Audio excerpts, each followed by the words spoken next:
चालाक जेठानी वाले ससुराल में देवरानी की पहली रसोई। दादी माँ, मुझे कुछ पैसे चाहिए, दोस्तों के साथ पार्टी करने जाना है। मम्मी मना कर रही है, आप दे दीजिए ना कुछ पैसे। तभी वहाँ पर यामिनी की चाची गीता आती है। रुक यामिनी, ऐसे कैसे दादी से मुंह खोलकर पैसे मांग रही? पैसे के लिए तो तुझे मेरे पास आना चाहिए था ना। तू जानती है ना, इस घर की तिजोरी की चाबी मेरे हाथ में है। अच्छे से जानती हूँ चाची, पर फैसला तो दादी लेंगी ना। नहीं पोती, ऐसी कोई बात नहीं है। अब तो सब कुछ तेरी चाची ही संभालती है। सारी बागडोर और तिजोरी की चाबी उसी के हाथ में है और फैसला भी वही लेगी। सुन लिया? और हाँ, अभी तो पैसे नहीं, जा अपनी माँ से ही मांग पैसे तू। अब यामिनी बिदकती हुई अपनी माँ के पास आती है, जो कमरे की अलमारी समेट रही होती है। मम्मी, ये चाची की प्रॉब्लम क्या है? मैं जब भी दादी से कुछ भी मांगने जाती हूँ, बीच में आकर टांग अड़ाने लगती है। जानती हूँ मैं, यामिनी तेरी दादी तेरी चाची की बोली ही बोलती है। मेरी तो इस घर में चलनी 50 साल पहले ही बंद हो गई थी। पता नहीं खाने में क्या टोटका करके इसने घर वालों को खिलाया कि घर वाले मेरी कुछ सुनते ही नहीं।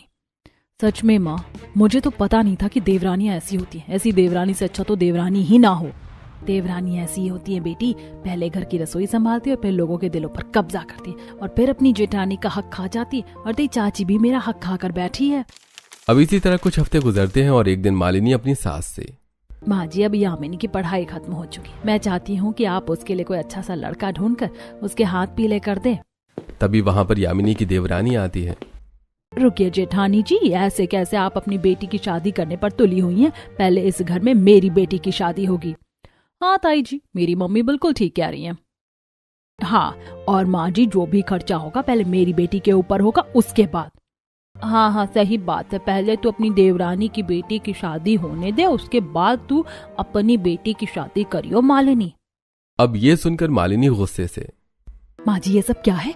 50 साल से मैं चुपचाप सुनती आ रही हूँ। इसका मतलब ये नहीं कि देवरानी जी अपने आप को ही जेठानी समझकर बैठ जाए। अरे मैं इस घर की बड़ी हूँ, इसीलिए इस घर में मेरी भी चलनी चाहिए। अरे मालिनी, अब तुझसे अच्छा इस घर को तेरी देवरानी संभालती है, जिस वजह से सारी जिम्मेदारी और सारे फैसले लेने का हक मैंने तेरी देवरानी को दे दिया है। और तुझे तो खुश होना चाहिए कि मैंने तुझे सभी जिम्मेदारियों से फ्री कर दिया है। जिम्मेदारियों से फ्री नहीं किया, बल्कि आपने तो मुझे इस घर में डगरे का बैंगन बना दिया, जो कभी इस तरफ लुढ़कती है तो कभी उस तरफ। अरे मेरा तो कोई वजूद ही नहीं है माँ जी इस घर में। दूर खड़ी यामिनी ये सब कुछ देखकर, हे भगवान, मेरी मम्मी की देवरानी कितनी खराब है। इन्होंने तो आते ही मेरी मम्मी का हक छीन लिया है। अब यामिनी अपनी माँ को शांत कराती है और वहां से लेकर कमरे में आती है। इस तरह कुछ हफ्ते गुजरते हैं और अब पहले ईशा की शादी होती है। उसके बाद सुधा मालिनी की बेटी यामिनी के लिए पंडित जी से एक सुंदर लड़के का रिश्ता मांगती है और रिश्ता मिलते ही सुधा पूरी विधि विधान के साथ यामिनी की शादी भी करवा देती है और यामिनी शादी करके अपने ससुराल आ जाती है। आओ बहू रानी, कलश गिराकर घर के अंदर प्रवेश करो। जी माँ जी। अब यामिनी कलश गिराकर घर के अंदर गृह प्रवेश करती है। अब अगले दिन सुबह यामिनी अपनी रसोई में आती है, जहाँ रसोई बड़ी खूबसूरती से सजी हुई थी। बड़ी भाभी, आज आपकी पहली रसोई है, क्या बनाएंगे आप अपनी पहली रसोई में? आप लोगों को जो जो पसंद है बता दीजिए। तभी पीछे से कमला आती है। देखो बहू, हमारे घर में जरूरत से ज्यादा मीठा तीखा खाया नहीं जाता, और आज एकादशी है तो एकादशी में मीट मछली भी नहीं बनता, तो तुम कुछ साधारण से ही पकवान बना लो। ठीक है माँ जी, आप चलिए, मैं बना कर लाती हूँ। अब यामिनी बड़ी ही खूबसूरती से सबके लिए दाल मखनी, पनीर पूरी, मालपुआ, मेवे की बर्फी बनाकर तैयार कर लेती है और फिर उसे डाइनिंग टेबल पर परोसती है। अब घर के सभी सदस्य यामिनी के हाथ का खाना खाकर, वाह भाई, मजा आ गया यामिनी, बहुत अच्छा खाना बनाया है तुमने। खाने का जायका तो रेस्टोरेंट को भी फेल कर रहा है। अरे बस बस भैया, मुझे भी तो बोलने का मौका दीजिए। वैसे भाभी, आपने खाना सच में बहुत अच्छा बनाया है। हाँ, मुझे भी खाना बहुत अच्छा लगा। हाँ, खाना तो बहू ने अच्छा बनाया है। अब सभी लोग यामिनी के हाथ में शगुन देते हैं। अब सबके खाने के बाद यामिनी जाकर सभी झूठे बर्तनों को धोती है। इसके बाद कुछ गंदे कपड़ों को धोकर छत पर सुखाने आती है। आसपास के लोग यामिनी को देखकर बहुत खुश होते हैं। अब यामिनी थोड़ा आराम करती है और फिर शाम को यामिनी सबको चाय नाश्ता बनाकर देती है। फिर यामिनी बाजार से कुछ सब्जियां खरीद कर लेकर आती है। भाई मानना पड़ेगा, बहू तो बड़ी काम काजू है। पहले दिन से ही घर के सभी बागडोर संभाल रही है। लगता है वो दिन दूर नहीं जब मैं घर की तिजोरी की चाबी और सारे फैसले लेने का हक तुम्हारे ऊपर ही सौंप दूंगी बहू। ये सुनकर यामिनी मुस्कुराते हुए, हाँ माँ जी, क्यों नहीं, आप ऐसा कर सकती हैं। वैसे भी आपकी अब उम्र हो गई है। अब इसी तरह कमला 1 महीने के अंदर तिजोरी की चाबी अपनी बहू के हाथ में थमाते हुए, बहू ये पकड़ तिजोरी की चाबी और आज से घर के मर्द जो भी कमा कर लाएंगे वो तेरे ही हाथ में देंगे। आज से सारे फैसले और सारी खरीदारी और मेरी रसोई तू ही संभालेगी। भाभी चलो अच्छा है, माँ को अब फुर्सत मिली। अब खुशी खुशी यामिनी अपने कमरे में जाकर अपनी माँ को फोन करती है। माँ आपको पता है शादी के पहले महीने में ही मेरी सास ने मुझे तिजोरी की चाबी दे दी है और कहा है कि घर के सारे फैसले अब मैं ही लूंगी। सब कुछ मेरी मुट्ठी में आ चुका है माँ। तभी मालिनी अपनी ऊपर बीती घटना अपनी बेटी से कहती है। बेटी ये सब कुछ मेरे साथ भी हुआ था। मैं भी तेरी तरह बहुत खुश थी, लेकिन जैसे ही मेरी देवरानी आई पल भर में उसने मुझसे सब कुछ छीन लिया। तूने तो अपनी आंखों से देखा अपनी चाची को। सबसे पहले मेरी देवरानी रसोई में घुसी और फिर धीरे धीरे सबके दिलों पर राज करने लगी। चिंता क्यों करती हो माँ, मैं अपनी देवरानी को रसोई में घुसने ही नहीं दूंगी।